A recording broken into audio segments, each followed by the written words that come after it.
आणि साम टीव्हीवर आताची मोठी बातमी आपण पाहतोय। महाराष्ट्रामध्ये एनालॉग आणि आर्टिफिशियल पनीरवर बंदी घालण्यात आलेली आहे। ही बंदी एका वर्षासाठी असून अशा प्रकारच्या पनीरचं उत्पादन आणि विक्री हा दंडनीय गुन्हा असणार आहे।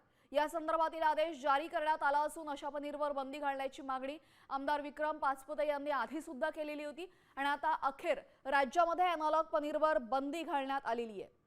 या क्षणाची सर्वात मोठी बातमी आपण पाहतोय। आपण जेव्हा बाहेर पनीर विकत घ्यायला जातो किंवा हॉटेलमध्ये पनीर खातो तेव्हा ते शुद्ध पनीर आहे की एनालॉग चीज या संदर्भातली माहिती उपलब्ध होत नाही आणि त्याच वेळा मोठा निर्णय घेतलेला आहे। दरम्यान या संदर्भात आमदार विक्रम पाचपुते नेमकं काय म्हणतात आपण पाहूयात।